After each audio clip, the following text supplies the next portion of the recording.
you're a serial entrepreneur. You've built a number of businesses over the last 15 years. So how do you go from being one of the early investors in Spotify and head of special projects there to Bitcoin? How did you get infected? So kind of around autumn last year, I started spending a lot of time looking at it through a mutual friend who's in the audience here, and they'd spend a lot of time looking at various investments. And I wanted to angel invest in a Bitcoin company. BitPay came up, spent a lot of time looking at that, and that's what got me first excited. And I guess part of it was the ecosystem around the actual currency itself. Having seen what's happened over the last 13 or 15 years, there isn't necessarily just one winner. There's a lot of surrounding ecosystem companies that you can bet on who are going to rise if the core product, the core industry rises. So BitPay was the first investment, and I guess being an investor in there gives me access, some sort of proprietary knowledge of how this space is panning out, if the revenues are going up, where the markets are going. And that got me really, really excited. And then various other things were taking place in January and February. Sumly, which is a company I was involved in, that got sold to Yahoo. And I was sitting in Hong Kong airport, and this is at the end of March, beginning of April, when the price fluctuations were going up and down like a yo-yo. And in one day, I had, I think, the 5th email from somebody who I regard as very financially savvy going, hey, should I be buying coins? Who's Mt. Gox? And I realized I wasn't being asked because I was an expert. I was just being asked because, one, there was a lack of information, there's misinformation out there, and two, I'm probably just slightly less ignorant than everyone else out there. And it's very easy to try and pretend to be an expert, but I'm as clueless as most of the people here, and we're just reading up more than the common man on the street. So I came back, asked my team that they had 4 weeks to launch something, and we needed to get something up. And 4 weeks, 8 hours, and 22 minutes later, we launched CoinDesk, and that was taking up 25% of my time. And for me, I had no desire to build a media company or publishing company. There's no money in doing content online. There are publications going bust left, right, and center. But it's a way for me to learn, and it's a way for the industry to learn. But the core goal for CoinDesk is to spread factual information in plain English, because the masses, whether they're in Whitehall or Washington, they aren't reading the deep technical analysis about Bitcoin or digital currencies. They want to be explained in plain English, and that's what I feel my role is as a messenger to an extent for the community. Awesome, thanks. So Charlie, what about you? So how did you get into Bitcoin? What's your personal journey? It's a good question. I'm fairly young. I'm about 23, and I was in college working on a different startup at the time. And I got involved in Bitcoin. I just read about it, and it just took over my life the first minute I heard about it, and all my passion and everything that I was involved with my other startup, I just dropped it. I couldn't even focus on that, and I told my partners, like, either buy me out or I'm leaving. I got to do this Bitcoin thing. And they said, no, stay on. Let's continue. We'll sell the company. We'll figure something out. I said, okay. I spent the next few weeks just reading about Bitcoin, and I came across a forum post on the Bitcoin. It wasn't even Bitcoin Talk yet. It was forums.bitcoin.org. And I see this guy, Gareth Nelson, post an idea. He says, I have an idea for a company called Fast Mt. Gox Pay, because we have this great thing called Bitcoin, and it's really quick, and it's fictionless, but no one could get it. And if you can't get it, then you can't use it. So we got to fix that issue. So he posts this forum post, and I was the first person to comment on it. I said, yeah, it's a great idea. I sent him a private message. I said, I'm going to send you some $1,000. Let's write some code, and let's see what we can do here. We were playing with some names, and the word BitInstant just sounded like the best idea. And fast forward 2.5 years later, I still never met him. He lives 6 hours away in Wales. He's autistic. He's Asperger's. Unbelievable guy. He won't meet me. He's scared that if he meets me, then I won't like him anymore.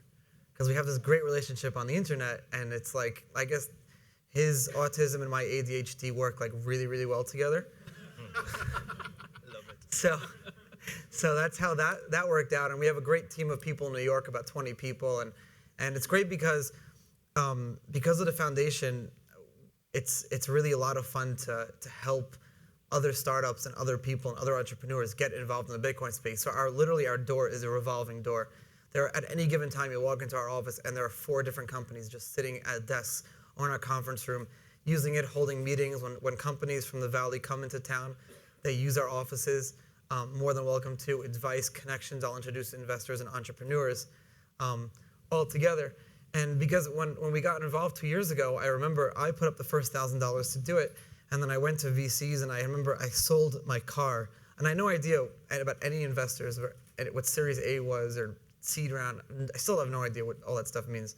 And I remember I sold my car to this guy when I was 18, and he said, if you're ever involved in something in the future, call me up. And he was the first kind of investor that I met, so I sat down with him. His name is Keith, and he wouldn't give me any money, but he tried to introduce me to some people. No one would give me anything. This is like early 2011. So I went to my mom, and my mom said, okay, I believe in you. I still have no idea what you're doing till today, but here's $10,000. Do what you got to do. Enjoy. And she just wanted me to do it because she had no idea if I was going to try or fail, but she said, you're so passionate about this, go learn, make mistakes, figure out what you want to do, and just experiment. And that's what Gavin told me also. Gavin said, Bitcoin is a wild west. You really just got to go.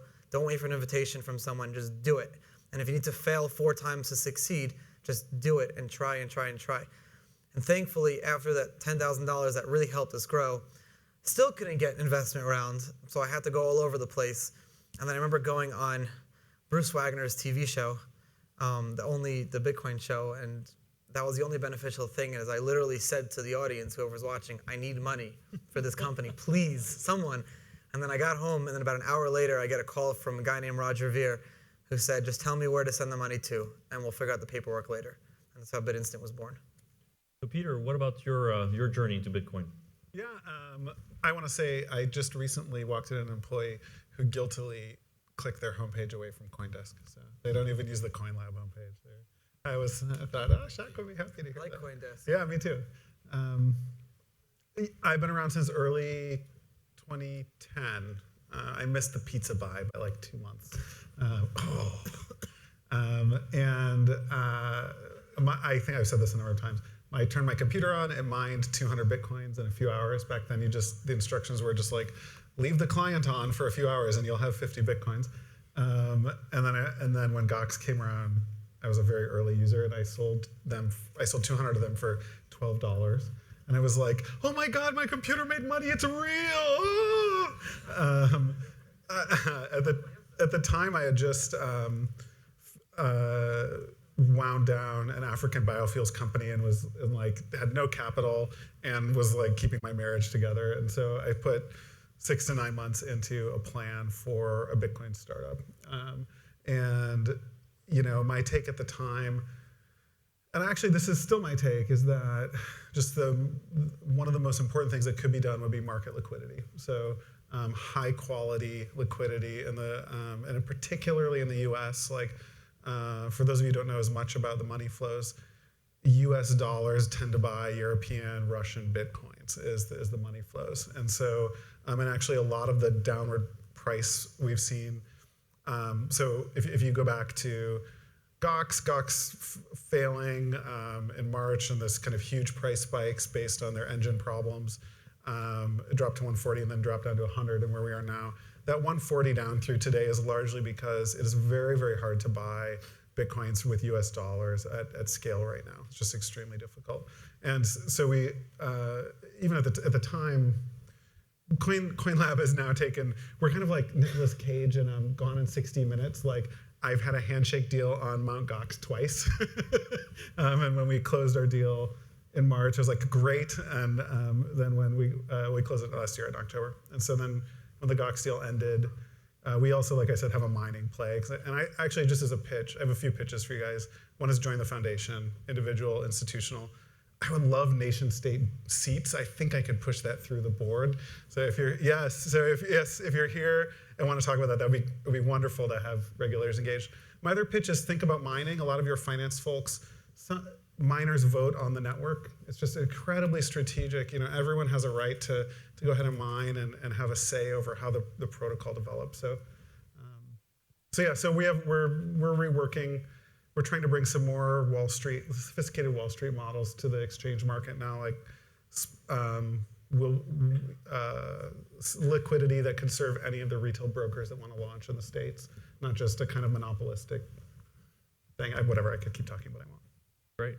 We'll talk more about that. So Shaq, you're actively investing in this space. So what are the areas of value creation you get excited about in the cryptocurrency space? Having spent a lot of time looking at various companies, the thought process that goes through my head is, whilst the exchange looks like it's the most exciting one, and hey, this is just my opinion, and I may be wrong, and people may choose to disagree with me. Investing in exchange, to me, seems like the highest probable risk of going to jail and the lowest probable risk of actually making any money. Now, they're two extremes, but You're right. that's how I look at it. I disagree completely, good sir. So I'm not going to be investing in an exchange anytime soon. There are so many fringe opportunities that are going to come up here.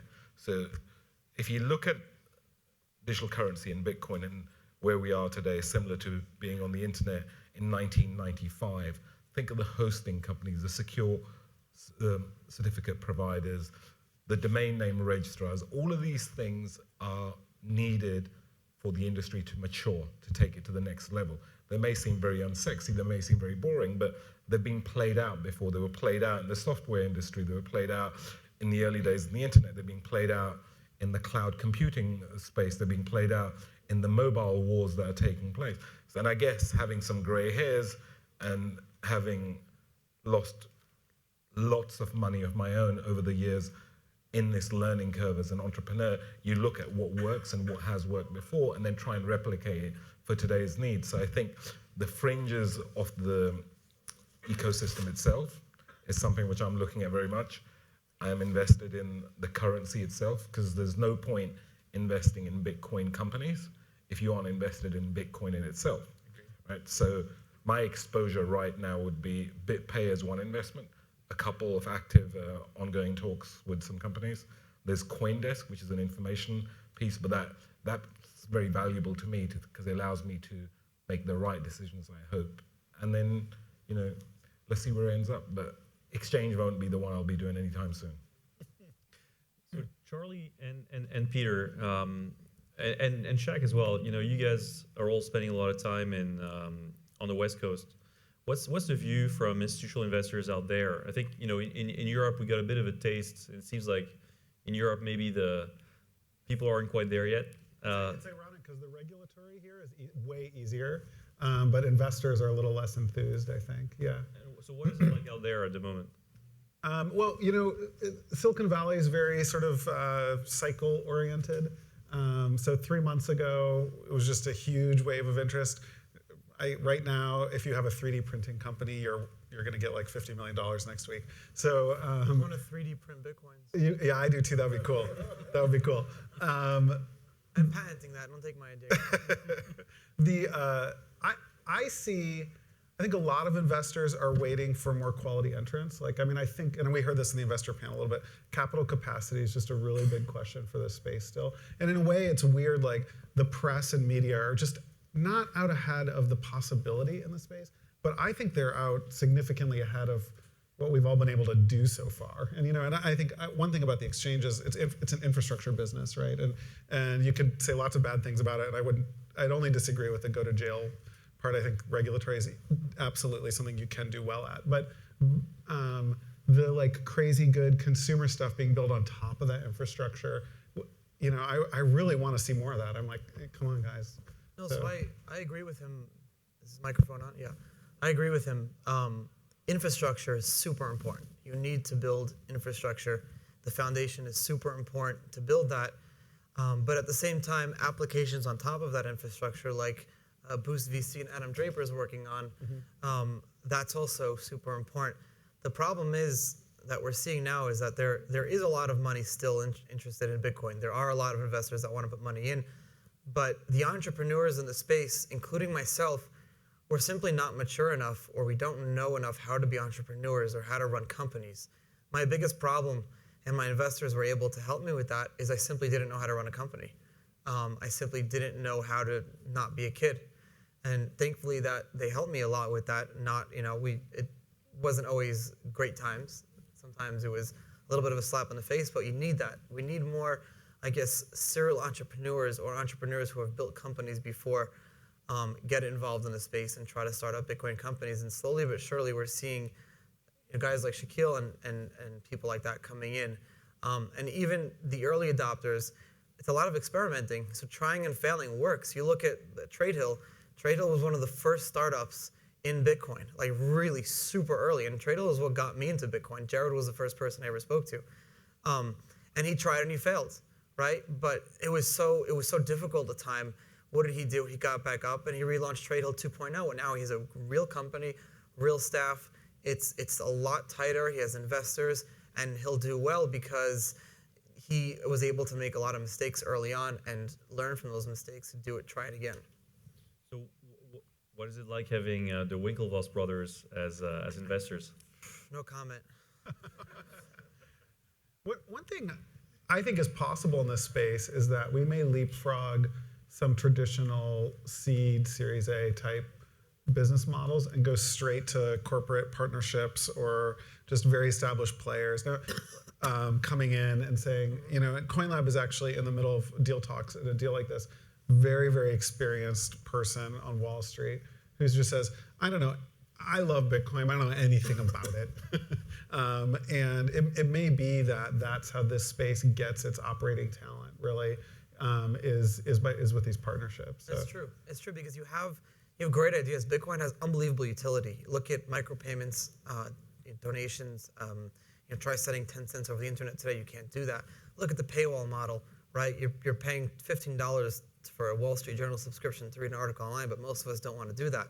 But if we had a few bit cents, we'd be more than happy to pay a few cents to read an article. So someone who's going to build a product off of that and pitch it to the Wall Street Journal, it's great. Infrastructure like that is really good.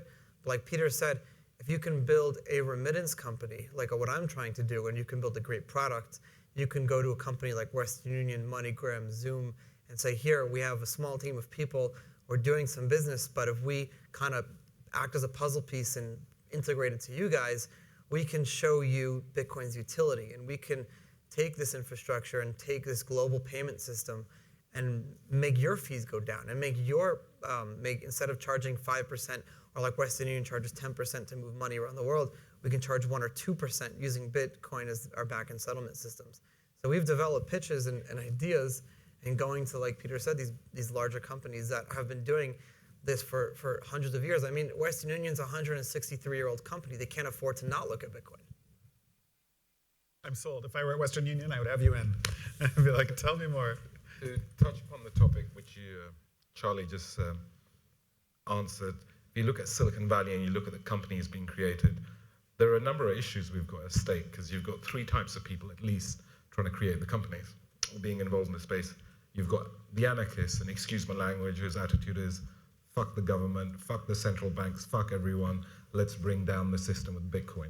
You do not want these people running these companies. They can't run companies, they're anarchists. But this is what is being portrayed in the media, right? So the second ones are the idealists. So I met someone the other week, sat me down, explained what he was doing, and he said, I'm building a wallet for one of the emerging market countries. Great idea. And I said to him, explain me some of your security. And I'm not necessarily a deep technical guy, but I know enough of security before I have to go and get an expert. And I said, so run me through some of your security protocols. And he says to me, well, the password's locked away in a safe in my mother's house. I'm like, okay. I said, and what happens when you get run over? And he's like, I hadn't thought of that. But at the same time, he's looking to create a secure wallet for an emerging market. There could be $30 million, $100 million worth of Bitcoins or tens of thousands of Bitcoins in there. And he gets run over, and he has given absolutely no thought to the fact that there's a lot of wealth stored there. And his whole thing is, well, my mother's got it in the safe, and after she's buried me or whatever, she'll unlock it and give people. So this is the level of thought that they've gone to, hadn't even factored in what else, right? You just cannot have this. And when somebody like this is presenting to Silicon Valley VC, and a lot of VCs, and Stefan is proof here, are ex-entrepreneurs who are sitting there going, are you kidding me? There's no way I'm gonna write you a check. Because it's different going, I don't know what if somebody says about security and they say, I don't actually know or haven't thought about it, it's fine. If the whole thing is, well, I have thought about it and the password's on an A4 piece of paper locked away in a room. And then you've got the pure capitalists who look at this as a pure opportunistic money-making idea without any concern for the ecosystem or the hard work that's gone into it. And that doesn't work because they're like, well, yeah, let's just go and buy a bunch of Bitcoins and let's just sell them and make some money. And there isn't any exit pattern here, right? So from a VC and you've been an investor, who's buying these companies? So if you're running a late stage of a fund, you're like, well, I don't even know when my exit's gonna come. Is an exit gonna come? So right now, there are lots of different types of companies being created. I think it's gonna be a combination of idealists who wanna change the world, really sharp entrepreneurs, and I have to give credit to Daniel Ek with what he did with Spotify, because when I met him at 22 or 23, his attitude was, and Stefan remembers these meetings, Stefan would go, I don't know why you two are getting into this. I've just spent many years getting into it. It's a horrible business. Daniel's like, oh, fuck that. We'll work it out. And 6 years later, we did work it out. And, you know, we're a multi-billion-dollar company right now. So you need that naivety, but also confidence that you can pull it off. And the final one, I guess, is guys like me and people who've got gray hairs and who've been around the block a few times are like, well, we can't tell you what to do, but we can tell you what not to do. And I think it's going to be a combination of that. And the final thought on that, I would say, is the market leaders in the digital currency space, I don't think any of us know who they are right now, and they probably haven't been created yet. It's the next wave of companies who are going to control this space. It's funny because we have a document that says like, if Charlie gets hit by a truck, ... how to run the company. But I think there's a fourth one also. I think that a lot of Bitcoiners are purists as well. Myself, we believe that technology can change the world. And Bitcoin is two things, as we all know, the capital being the lowercase b. And one is the currency and one is that payment system. It's a global payment infrastructure. I like to compare it as you look at the human body as the global payment network. The veins are PayPal, banks, Western Union, and banks help move blood around the body. Bitcoin is both blood and vein. So I believe that as a technology, you can open up trade around the world, in Africa and the Middle East, take away friction and take away middlemen. And so I'm not an idealist. I want to see a big exit, but I'm more interested in the technology and how that can better, I guess, world peace in a way. So touching on that, so Peter, what are the things you have in mind right now along lines of challenges as chairman of the foundation? Yeah. I should ask the question to all of you, by the way. What are the things that keep you a bit worried at night about cryptocurrencies? What are the things you'd like to tackle? Yeah, I mean, I'm very sanguine. I'm actually really encouraged by the regulatory stuff that's happening. I'm like, in this one thing, I'm not with Eric Voorhees. Everything else, I'm 100% in line with how he thinks. But I think the regulatory is moving. We need more engagement. You know, the foundation needs more money for lobbying in the U.S. and to start up its international chapters, which will be launching later this year. So join us. That's good. I think, you know, something I was emailing you about, Premier, one interesting dynamic we have is Mt. Gox for a few years has been the price-setting exchange. And that's just because it had the vast majority of liquidity. So if you pull out your blockchain app or some other app, it will quote you the Gox price converted. Now Gox's liquidity is going away for a variety of reasons, and the space itself has to become more sophisticated. So where one thing CoinLab is doing is just putting out a free and open invite to exchanges to we'll publish one feed and share any revenues that come from that based on volumes. So I'd like to see more integration, like less knife fighting among exchanges, and more like cutting everybody in. I think that's a big deal. Like, what is the price? What is the fair price right now? Is a big question. I don't know. What else did I mention in my email? Do you remember? We talked about mining as well. Yeah, mining. I mean, mining capacity. We heard this in the Iceland talk. Like, how many companies ASIC mining? How many are there? This is mining's highly lucrative right now. Is it still though? Yeah, if you own a chip company, an ASIC mining company, boards will pay back in 2 to 3 days from costs right now. So, did you say no? No, that's from today's prices. Yeah. So like a gigahash, if you have a 65 nanometer process, a gigahash costs you roughly about $10 on a board.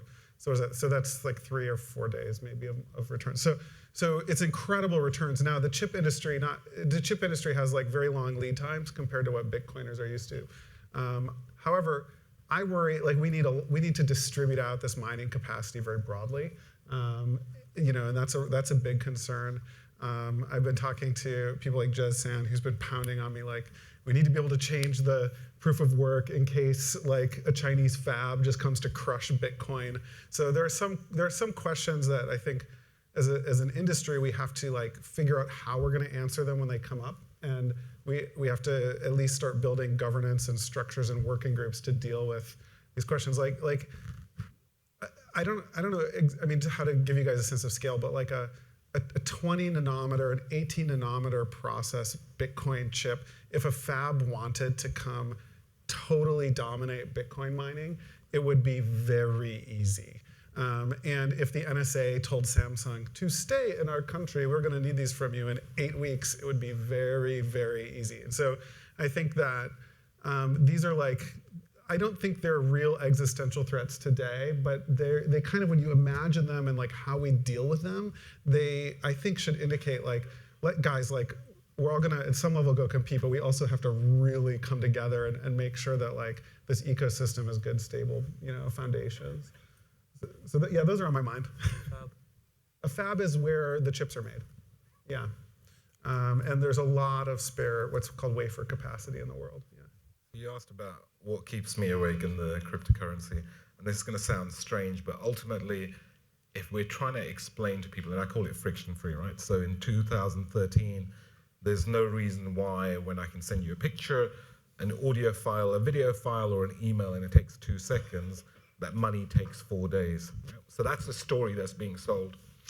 But then on the flip side, the UI and UX in the Bitcoin industry, I mean blockchain, you need a rocket science degree to even download the app and do anything with it. So at one stage, we're busy out there going, this is amazing, it's unbelievable, it's going to change the world. And on the second side, when Stefan earlier on going, I'm thinking of buying some coins, I was hiding because I was worried he might go, Shaq, you know about this. And I'm like, it's going to be a 45-minute operation, and halfway through, the thing's going to crash. And I'm sure there's a lot of people here who understand that because we live in an age where virality happens because it's friction-free. And somebody says, hey, what are you doing on my phone? You go, well, you know what? You press one button here and you get all the world's music. You press another button here and you get all the world's films on there. And then they're like, and what about this Bitcoin space? Like, let's sit down, let's have a cup of tea.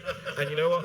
Hopefully by the end of it, you may understand it. You'll go, you know what? This is too complicated. I don't want to get involved in it.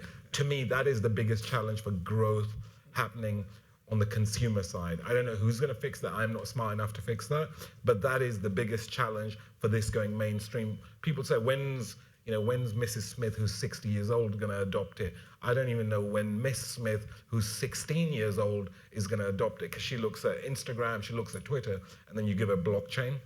I don't even understand it, and I've got people around me who live, sleep, eat, breathe this stuff. So I think this is one of the biggest challenges. The UI and the UX needs fixing. I see it as super. I'm optimistic because I was here 2 years ago, and 2 years ago we didn't have any apps. Yeah. We had nothing. We were sending Bitcoins over paper wallets. So fast forward 2 years, we have a huge London conference, and we had a huge San Jose conference, and we have a foundation, and we have multiple Android apps and multiple iPhone apps, which you still can't download because Apple doesn't let you do. You have to Roger can explain to you. You could download it from the Korean Apple Store or something like that. It's really weird, and it's crazy because you go to Berlin or you go to here in London, you have multiple restaurants that accept Bitcoin.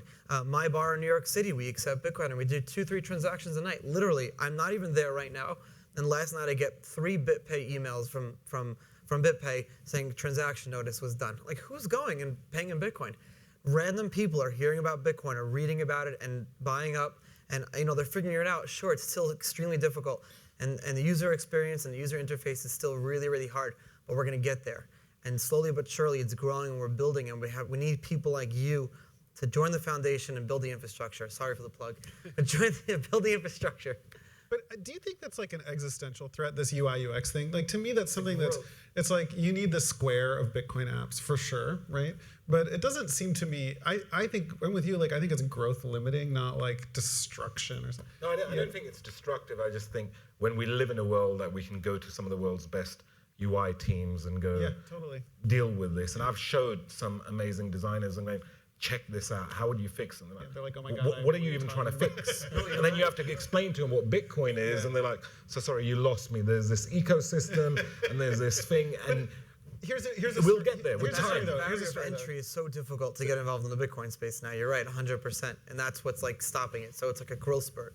It's partly, I mean, CEOs need vision and money to pay into this. But here's a good story for you. Okay. We launched, and then one of the first things we did for fun is we wrote a send Bitcoin over SMS to feature phone tool. Okay, it's great. I used to work. Bitsend, right? Yeah, Bitsend, right. So I used to work in East Africa. I wanted people on feature phones to be able to send and receive value.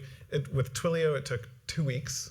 Okay, and we baked in like you could do Twitter, you could do emails, right? It is not hard to write that. You can, and I could today just say send blah to blah. However, that's illegal and I'll go to prison in the States without regulatory because I'm now doing money transmittal. And so, but you know, and the fact that remains unlaunched until we're licensed, right? So that's the other half of that problem. Existing consumer companies, they don't necessarily have to be finance companies, it's when existing household names of people who are comfortable with their UIs just hook into the Bitcoin system via APIs. So the average Joe isn't having to go through this mission of being, they can look at it purely from a number aspect that I had 10 Bitcoins, I now have 9.7. They don't need to know that there were 800 different transactions that took place over so many systems for that to be verified. That should all be getting done in the background. Same as when an SMS is sent.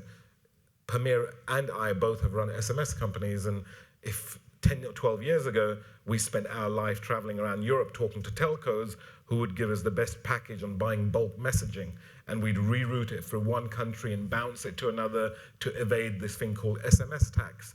The average person, they're not interested in that. All they want to do is, I want to hit my friend's name or hit a contact button, mom, send SMS, hi, I will be late, and it arrives. They don't want to know that it went through 4 different networks. At the moment, it feels like we're trying to make it easy, but at the same time, average Joe is getting confused with all the limitations. So it's, I guess, guys like you with the companies you're running, making it easier. You should fund someone to just build a proof of concept, like add on to the Telefonica mobile wallet, right? So and go get them in. That's what I think. You have money movement within countries is not as it's still bad, but it's not as bad as moving money globally. You have companies like Dwala that are opening up, and you can send someone else's Dwala account. Same thing with SMS. Sending SMS domestically is fairly cheap, if not free. Sending an SMS globally can cost you 30, 40 cents a text, right? You look at a company like WhatsApp or Lime. WhatsApp is the ability for over data, and everyone loves the UI to do instant SMS globally, so it's frictionless. What if you went to WhatsApp and you said, guys, integrate Bitcoin? So instead of send a text, send money. What you just did there is you literally made it available for me, my friend in China, my friend in Korea, my friend in Russia to send money within each other instantly with no fee. And it's a UI people know about and they love, and everyone has WhatsApp already downloaded on their phone, so it's perfect. Do you know anyone in that company? I want to call. I do know. Great idea. I do know the guys very well, and a great idea. Conversations with many companies in this space, and that's when I was talking about consumer products which already got traction, hooking in some form of API. But that's where the regulation comes in, because you go and talk to the CFO, the chief counsel there. Like, the first thing he says is, anarchists, they want to blow up the world. I have my own business to run. I don't want to be associated with it. So there's an education process taking place. And I think that's going to take some time. And we really need to get to those people. They need to be in this room going, look how this can enhance your business. If you look at Tencent and QQ, one of the largest companies in China, their whole revenue model is based on a virtual currency system, microtransactions off their own, not Bitcoin based. So they understand this. I think it's just a timeline. It's whoever can help speed the progress that's being made is going to be ahead of the curve in winning, whether it's from an investing point of view or just getting mass adoption. And that's kind of my perspective, that like there are all these interesting infrastructure plays to be made where it's partnerships, it's technology infrastructure with people existing licenses and businesses. That's kind of a weird looking startup. This is to my point to you guys earlier.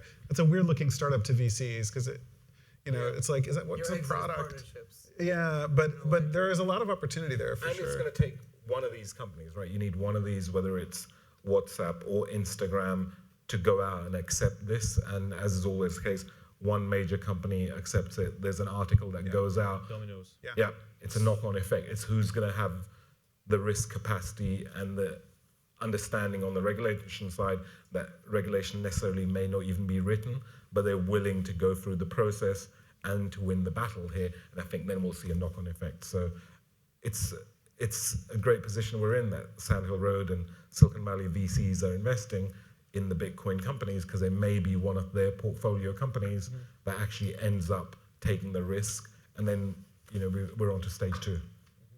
So I think one of the things that people are curious about in this space are metrics, because metrics at the end of the day illustrate how exciting the space is. So Charlie, can you share any of your metrics with BitInstant, and maybe you can also explain a little bit more about BitInstant, like effectively the problems you guys are solving and how you're taking money from a lot of different channels. Sure. So like I was saying before, Gareth, his idea was that if you're gonna have this frictionless currency being able to move from person to person fairly instantly, if no one can get it or no one can redeem it back for fiat, then it's kind of redundant. It's not going to work out. So how do you do that? The issue with credit cards, ACH transfers, is that there are chargebacks and there are issues. So the first thing we did is we went with cash, because everyone has cash. So in the US, we made it available for anyone to walk into a 7-Eleven, a Walmart, CVS, Walgreens, Duane Reade, and purchase Bitcoin by simply going to our website, creating an account, and saying, I want to buy $400 worth of Bitcoin, print a deposit slip, go into a store. More recently, as of last week, we also launched the ability to instantly buy Bitcoins from your bank account. And we handle all the fraud, and we charge a 0.75% fee. It's less than 1%. At the same time, and this is just the United States, at the same time, we offer the ability to, if you have Bitcoins already and you need money instantly, we can push money to your bank account within 30 minutes. And for a lower fee, if you can wait a day, we can push the money to your bank account in a day. And so what we're doing is we're going to be going to every country, including the UK, Canada. We're in Russia, US, and a few other countries, but we're going to be going to Indonesia, Africa, Middle East, and open that up to the same available options. So if someone has cash in their hand in the United States, I want it where they can walk into a 7-Eleven and their family member in Indonesia can walk out of a 7-Eleven in Indonesia with cash within a few minutes. So we grew over the past 2 years. Our company size is about 20 people in our office in New York. We have we just moved into a new office. It's 3,400 square feet. It's really exciting. We raised a round of a total, I think, of 1.5 million. And we're currently processing around $10 million per month in just Bitcoin purchases. Bitcoin sales, I can't share the metrics yet, but it's around that same price. So roughly you're talking about between 50 and 60,000 transactions a month of Bitcoin purchases and sales. Our average transaction size is around like $300. So most people don't want to buy Bitcoin on exchanges. It's complicated. Who wants to go put a trade order in? My mother doesn't want to do that. My grandmother doesn't want to do that. But my mother is perfectly capable of putting her bank account information, or even easier, walking into a Duane Reade like she does right now. And most people aren't buying over $10,000 worth of Bitcoin. So we're serving that under $10,000 customer, which is a totally different regulatory environment. At the same time, we kind of realized early on when we started that, hey, this regulatory environment is going to get heated up really, really quickly. And I said this back in 2011. So if you look, I registered for FinCEN BitInstant in 2011 and registered a Know Your Customer policy when FinCEN had no idea what Bitcoin was. Not only that, we have money transmission licenses in 30 states, and we are legally allowed to operate in 42 out of the 48 states now. So if you're in a state like California, you can't use BitInstant.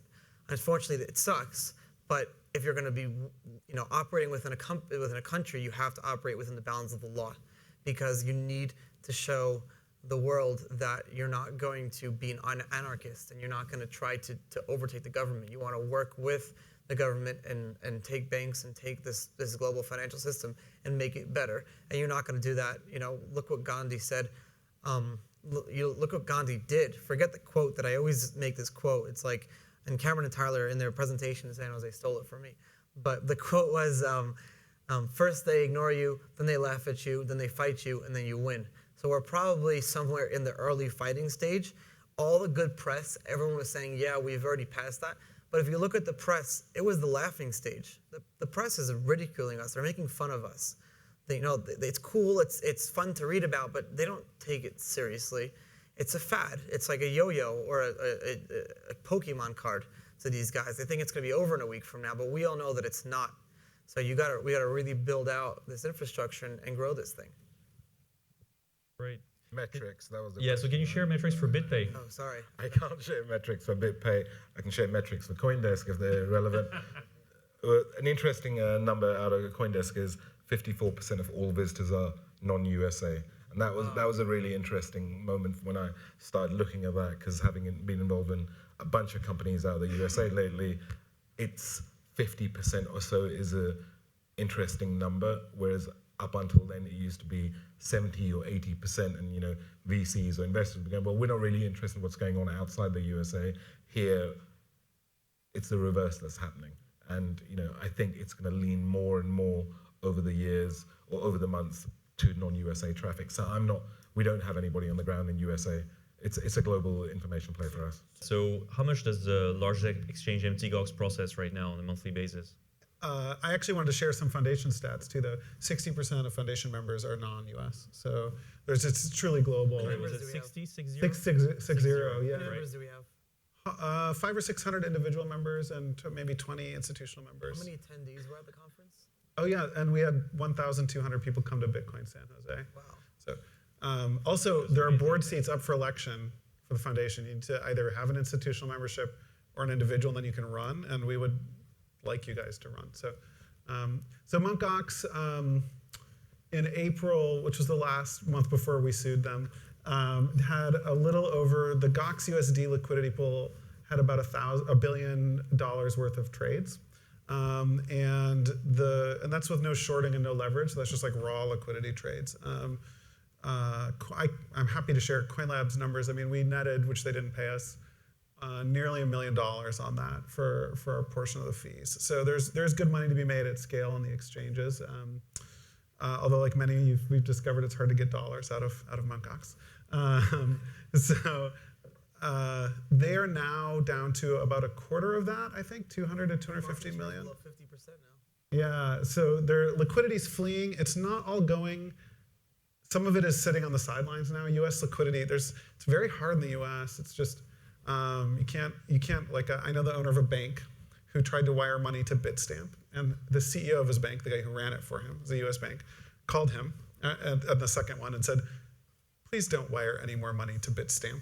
And that's nothing to do with Bitstamp, who are great, like totally great guys. It's just that you're in the US and wiring money repeatedly to Eastern European countries, and your bank compliance officers freak out in the States. Yeah, any former Soviet countries, if you're wiring to them, they just go crazy. It's tough. So I think that a lot of that liquidity will come back when there are good, open, regulated offerings in the States, but it's nowhere right now.